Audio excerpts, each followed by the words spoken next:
మీరు ఇప్పుడు చూస్తున్న ఈ తలుపు బయటికి మామూలుగానే కనిపించవచ్చు, కానీ ఇది ప్రపంచంలోనే అత్యంత రహస్యమైన, అంతకంటే భయంకరమైన ద్వారం. అసలు దీని వెనక ఏముంది అనేది ఇప్పటికీ ఎవరికీ అంత చిక్కని ప్రశ్న. ఒకవేళ ఆ తలుపు గనక పొరపాటును తెరిస్తే ఈ ప్రపంచం మనం అసలు ఊహించని ఒక మహావిలయాన్ని చూడాల్సి వస్తుంది. కేరళలోని అనంత పద్మనాభ స్వామి ఆలయం. ఈ పేరు వినగానే మనందరికీ వెంటనే గుర్తొచ్చేది ఆ లక్షల కోట్ల విలువైన బంగారం. కానీ ఒక్క నిమిషం, ఈ వీడియో కేవలం ఆ సంపద గురించి మాత్రమే అనుకుంటే మీరు పొరబడినట్లే. ఇక్కడ అసలైన ట్విస్ట్ ఏంటంటే ఈ తలుపుని ఇప్పటివరకు ఎవరూ తెరవలేదు అనేది ఒక పెద్ద అబద్ధం. అవును, రికార్డుల ప్రకారం 1990 నుండి 2002 మధ్యలో దీన్ని కనీసం 8 సార్లు తెరిచారు. మరి ఆ లోపలికి వెళ్ళిన వాళ్ళు ఏం చూశారు? 186 కోట్ల విలువైన బంగారం ఎలా మాయమైంది? సుప్రీంకోర్టుకు అందిన ఆ సీక్రెట్ రిపోర్ట్లో ఉన్న భయంకరమైన నిజాలేంటి అనే విషయాలతో పాటు 5000 ఏళ్ల నుంచి దాగి ఉన్న డార్క్ మిస్టరీ ఏంటి, మోడర్న్ సైన్స్ కూడా డీకోడ్ చేయలేకపోయినా ఆ సౌండ్ టెక్నాలజీ వెనుక ఉన్న రహస్యాలను ఇవాళ మనం క్షుణ్ణంగా పరిశోధిద్దాం.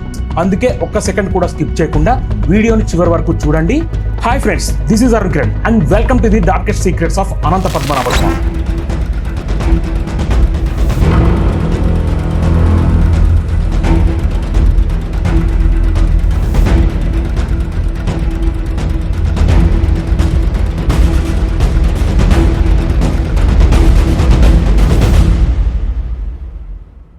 ఈ కథ కలియుగం ప్రారంభమైన సమయం నాటిది.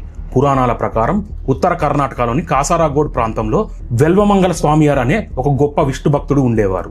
ఈయనని కొందరు దివాకర ముని అని కూడా పిలుస్తారు. ఆయన అనంతపుర సరస్సు ఒడ్డున శ్రీ మహావిష్ణువు దర్శనం కోసం కఠినమైన తపస్సు చేస్తుండేవారు. ఒకరోజు ఆయన ధ్యానంలో ఉండగా అద్భుతమైన తేజస్సుతో ఉన్న ఒక చిన్న బాలుడు ఆయన ముందు ప్రత్యక్షమయ్యాడు. ఆ బాలుడు చిరునవ్వుకు అందానికి ముగ్ధుడైన ముని ఆ పిల్లాడిని తనతోనే ఉండమని కోరతాడు. దానికి ఆ బాలుడు ఒక వింత కండిషన్ పెట్టాడు. నువ్వు నన్ను ఎప్పుడూ మందలించకూడదు, కోప్పడకూడదు. ఒకవేళ నాపై కోపం చూపితే ఆ క్షణమే నేను నిన్ను వదిలి వెళ్ళిపోతాను అని. ముని సరేనని మాటిచ్చాడు. కానీ ఆ బాలుడు మునిని ఆట పట్టించడానికి రకరకాల అల్లరి పనులు చేస్తుండేవాడు. ఒకరోజు ఆ బాలుడు ముని అత్యంత పవిత్రంగా పూజించే శాలిగ్రామాన్ని నోట్లో వేసుకొని కొరకడానికి ప్రయత్నించాడు. ఋషులు శాలిగ్రామాన్ని సాక్షాత్తు విష్ణువుగా భావిస్తారు. అది చూసి తట్టుకోలేక ముని ఒక్కసారిగా ఆగ్రహంతో బాలుడిని గట్టిగా మందలించాడు. వెంటనే ఆ బాలుడు మాయమవుతూ, నువ్వు కండిషన్ని బ్రేక్ చేశావు, నన్ను చూడాలంటే అనంతకాడ్ అడవికి రా అని చెప్పి అదృశ్యమయ్యాడు. తనతో ఇన్నాళ్ళు ఆడుకుంది సాక్షాత్తు భగవంతుడని తెలుసుకున్న ముని పిచ్చివాడిలా ఆ అడవి కోసం వెతకడం మొదలుపెట్టాడు. ఎక్కడా అడవి జాడ దొరకలేదు. నీరసించిపోయిన సమయంలో ఒక గిరిజన మహిళ తన బిడ్డతో ఏడుపు ఆపకపోతే నిన్ను అనంతకాడులో పడేస్తానని అనడం విన్నాడు. ప్రాణం లేచి వచ్చిన ముని ఆ తల్లి సహాయంతో దట్టమైన అడవిలోకి వెళ్ళాడు. ఆ అడవి పేరు అనంతకాడ్, అంటే మలయాళంలో అనంతశేషుని అడవి అనే అర్థం. కొంత దూరం వెళ్ళాక ఒక భారీ ఇప్ప చెట్టు కింద నిలబడి ఉన్న ఆ బాలుడు మునికి కనిపించాడు. మునిని చూసి ఆ పిల్లవాడు ఒక చిలిపి నవ్వు నవ్వి మెల్లగా ఆ చెట్టు కాండంలోకి నడుచుకుంటూ వెళ్ళిపోయాడు. మరుక్షణమే ఆకాశం ఒక్కసారిగా మేఘావృతమైంది. ఉరుములు మెరుపులతో పాటు ఒక భయంకరమైన వెలుగు నేరుగా చెట్టుపై పడింది. ఒక్కసారిగా భూమి కంపించింది. పిడుగు పడినట్లుగా ఆ భారీ వృక్షం వేళ్లతో సహా పెకలించుకొని నేల కూలింది. కానీ అక్కడ కూలింది చెట్టు కాదు, సాక్షాత్తు శ్రీ మహావిష్ణువు. 8 మైళ్ళు అంటే సుమారు 12 కిలోమీటర్ల పొడవైన అతి భారీ అనంత పద్మనాభ స్వామి రూపంలో ఆయన ఆవిర్భవించారు. ఆ విశ్వరూపం ఎంత భయంకరమైందంటే స్వామివారి శిరస్సు తిరువల్లంలో, నాభి తిరువనంతపురంలో మరియు పాదాలు త్రిపాదపురంలో ఉండేవట. ఈ 3 ప్రాంతాల మధ్య దూరం ఇప్పటికీ కొన్ని కిలోమీటర్లు ఉంటుంది. ఆ అనంత రూపాన్ని చూసి మునికళ్ళు భరించలేకపోయాయి. దేవా, ఇంతటి రూపాన్ని నేను దర్శించలేను, దయచేసి నీ పరిమాణాన్ని తగ్గించుకో అని ప్రార్థించాడు. ముని ప్రార్థనను మన్నించిన స్వామివారు తన రూపాన్ని 18 అడుగులకు తగ్గించుకున్నారు. అయితే ఆ విగ్రహం ఇప్పటికీ ఎంత పొడవుగా ఉందంటే ఏ భక్తుడు ఒకేసారి స్వామివారిని పూర్తిగా దర్శించుకోలేరు. అందుకే గర్భగుడిలో 3 ద్వారాలను ఏర్పాటు చేశారు. మొదటి ద్వారం ద్వారా ముఖాన్ని అంటే సృష్టి, రెండవ ద్వారం ద్వారా నాభిని అంటే స్థితిని, ఇక లయానికి ప్రతీక అయిన పాదాలను 3వ ద్వారం ద్వారా దర్శించుకోవాలి. ఇక్కడ మెయిన్ పాయింట్ ఏంటంటే అప్పట్లో విగ్రహం రాతిది కాదు, పవిత్రమైన ఇప్ప చెట్టు కర్రతో చేసింది. శతాబ్దాల పాటు రాజ్యానికి రక్షణగా నిలిచిన ఈ విగ్రహానికి త్వరలో ఒక పెను ప్రమాదం ఎదురవుతుందని ఎవరూ ఊహించలేదు.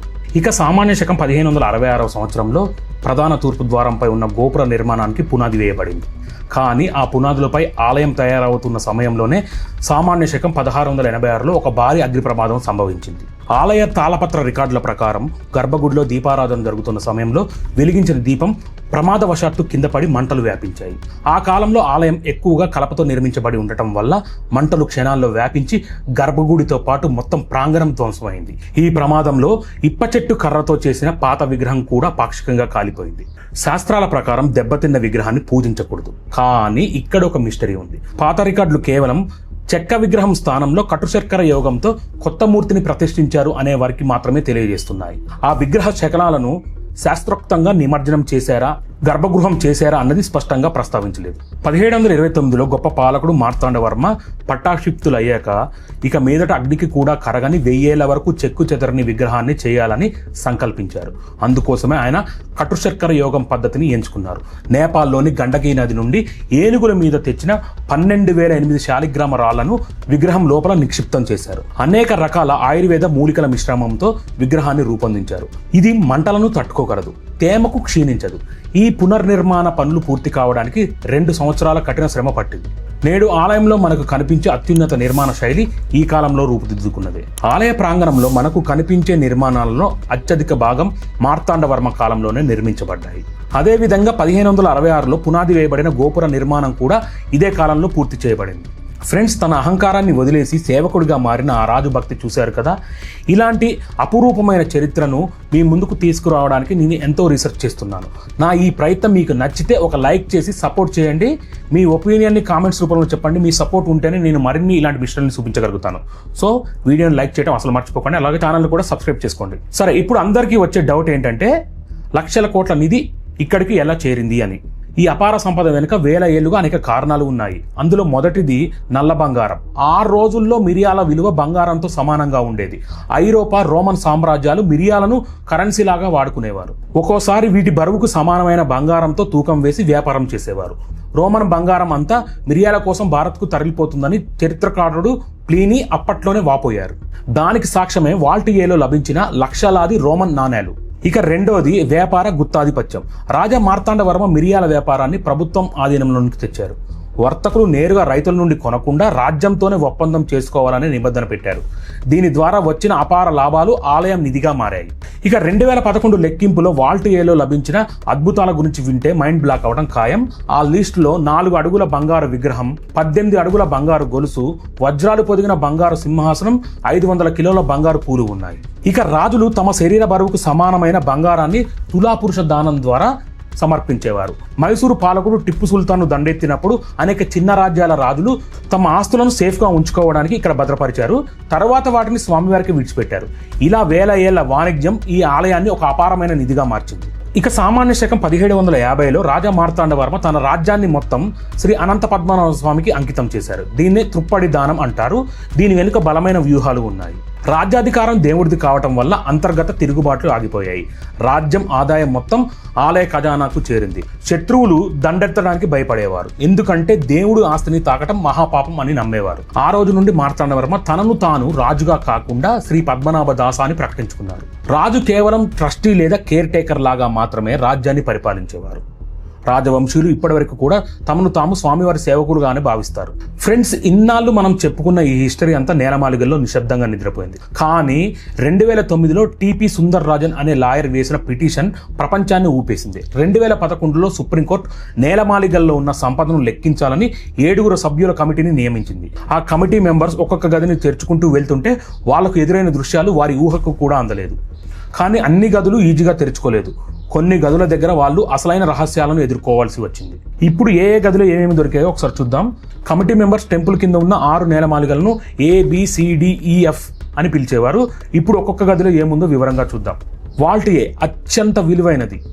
ఇక్కడ 4 అడుగుల బంగారు విగ్రహం, 18 అడుగుల గొలుసు, 1000 కిలోల రోమన్ నాణేలు బయటపడ్డాయి. ఇక వాల్ట్ CD వీటిలో పండుగలకు వాడే వజ్రాల కిరీటాలు, బంగారు ఆభరణాలను భద్రపరుస్తారు. ఇక వాల్ట్ EF రోజువారీ పూజకు వాడే బంగారు, వెండి పాత్రలు ఇక్కడ ఉంటాయి. ఇక వాల్ట్ B నాగబంధనంతో సీల్ చేయబడిన రహస్య గది. దీని సంపద వాల్ట్ A కంటే 10 ఉంటుందని అంచనా. కమిటీ మెంబర్స్ గమనించిన విశేషం ఏంటంటే వాల్ట్ B లోపలికి వెళ్ళాలంటే మొత్తం 3 ద్వారాలను దాటాలి. ఇనుప తలుపు, చెక్క తలుపు ఈ రెండింటికి తాళాలు ఉంటాయి. వీటిని 2011లో కమిటీ సభ్యులు తెరిచారు. మూడో ద్వారం, ఇదే అసలైన రహస్యం. ఈ తలుపును గమనిస్తే దానిపై తాళాలు ఉండవు, కనీసం తలుపులకు హింజెస్ కూడా ఉండవు. కానీ దానిపై 2 భారీ పాముల ఆకారాలు అల్లినట్లుగా చెక్కబడి ఉంటాయి. దీనినే నాగబంధనం అంటారు. అసలు ఈ బంధనం ఎలా వేస్తారు, దాని వెనుక ఉన్న సీక్రెట్ ఏంటో ఇప్పుడు చూద్దాం. నాగబంధనం అనేది ఒక సౌండ్ ఎనర్జీ సీల్. సిద్ధ పురుషులు ఒక పర్టికులర్ ఫ్రీక్వెన్సీ ఉన్న నాగమంత్రాన్ని పట్టించి ఆ తలుపులను బంధించారు. దీనిని ఓపెన్ చేయాలంటే అదే స్థాయిలో శక్తిని ఇచ్చే గరుడ మంత్రాన్ని ఖచ్చితంగా అదే పిచ్చిలో చదవాలి. దీన్నే సౌండ్ రెజోనెన్స్ టెక్నాలజీ అని పిలుస్తారు. ఒక నిర్దిష్టమైన ఫ్రీక్వెన్సీతో ఒక గాజు గ్లాసును ఎలా అయితే పగలగొట్టవచ్చో అదే టెక్నాలజీని మన పూర్వీకులు ఈ తలుపులను బంధించడానికి వాడారు. మరి టెక్నాలజీతో పగలగొట్టవచ్చు కదా అని మీకు అనుమానం రావచ్చు. కానీ ఇక్కడే ఒక భయంకరమైన ప్రమాదం ఉంది. వైజ్ఞానికంగా చూస్తే వాల్ట్ బీ కింద అపారమైన నీటి ప్రవాహం లేదా సముద్ర గాలి ఒత్తిడి ఉండవచ్చు. ఈ నాగబంధనం ఆ ఒత్తిడిని ఆపి ఉంచే ఒక వాల్వ్లా పనిచేస్తుంది. మీరు బలవంతంగా పగలగొట్టాలని చూస్తే ఆ శక్తి సమతుల్యత దెబ్బతిని క్షణాల్లో సముద్రం పోటెత్తి కేరళ అంతా మునిగిపోతుందని శాస్త్రవేత్తలు హెచ్చరిస్తున్నారు. అందుకే సుప్రీంకోర్టు కూడా దీనిని తెరవకూడదని నిర్ణయించింది. వాల్ట్ బీని ఇప్పటివరకు ఎవరూ తెరవలేదన్నది ఒక పెద్ద అపోహ మాత్రమే. చారిత్రక రికార్డులు పరిశీలిస్తే కొన్ని షాకింగ్ విషయాలు బయటపడ్డాయి. మొదటిగా 1908లో కొందరు దొంగలు నిధి కోసం ప్రయత్నించినప్పుడు భయంకరమైన శబ్దాలు రావడంతో పారిపోయారు. ఆ తరువాత 1931లో కరువు వచ్చినప్పుడు మహారాజా బలరామ వర్మ ప్రజల కోసం ఈ గదిని తెరిచారని ఎమిలీ హచ్ తన పుస్తకంలో పేర్కొన్నారు. అయితే అప్పుడు లోపలికి వెళ్లిన వారికి లక్షల కొద్ది పాములు కనిపించాయనే కథలు కూడా ఉన్నాయి. అసలైన ట్విస్ట్ ఏంటంటే 2014లో వినోద్ రాయ్ రిపోర్ట్. ఈ నివేదిక ప్రకారం 1990 నుండి 2002 మధ్య కాలంలో వాల్ట్ బీని కనీసం 8 సార్లు తెరిచారు. అవును, మీరు విన్నది నిజమే. ఆడిట్ రికార్డులు ఈ విషయాన్ని కన్ఫర్మ్ చేస్తున్నాయి. అయితే ఆ 8 సార్లు కేవలం వెలుపలి ద్వారాలను మాత్రమే తెరిచారా లేక లోపలికి వెళ్లారా అన్నది ఇప్పటికీ ఒక మిస్టరీయే. ఇక 2009లో సుందర్ రాజన్ పిటిషన్తో మొదలైన ఈ వివాదం దశాబ్దాల పాటు సాగింది. 2011లో హైకోర్టు ఆలయాన్ని ప్రభుత్వం స్వాధీనం చేసుకోమంటే రాజకుటుంబం సుప్రీంకోర్టును ఆశ్రయించింది. 1949 ఒప్పందం ప్రకారం ఈ టెంపుల్ తమదేనని వాదించారు. ఈ క్రమంలో జరిగిన ఆడిట్లో 186 కోట్ల బంగారం మాయమైందని కాగ్ రిపోర్ట్ ఇవ్వడం సంచలనమైంది. చివరకు 2020 జూలై 13న సుప్రీంకోర్టు చారిత్రక తీర్పునిచ్చింది. రాజకుటుంబానికే షబాయిత్ అంటే సంరక్షణ హక్కులు ఉంటాయని స్పష్టం చేసింది. 5 సభ్యుల కమిటీ ద్వారా నిర్వహణ చేపట్టాలని ఆదేశించింది. వాల్ట్ బీ మాత్రం ఇప్పటికీ ఒక వీడని రహస్యంగా మిగిలిపోయింది. ఆ తలుపు వెనుక ఉన్నది అనంతమైన సంపద లేదా అంత చిక్కని అగాధమా? అది అనంత పద్మనాభుడికే తెలుస్తుంది. మరి మీరేమనుకుంటున్నారు? మీ అభిప్రాయాన్ని తప్పకుండా కింద కామెంట్లో చెప్పండి. అలాగే వీడియో ఎలాగుందో కూడా చెప్పండి. ఓకే ఫ్రెండ్స్, నేను మీ అరుణ్ కిరణ్. మరో అద్భుతమైన వీడియోలో మళ్ళీ కలుద్దాం. అప్పటి వరకు సెలవు. By by. ఛానల్ సబ్స్క్రైబ్ చేసుకోవడం మర్చిపోకండి. అలాగే బెల్ ఐకాన్ కూడా క్లిక్ చేయండి. Thank you friends. Thank you for watching. జై హింద్.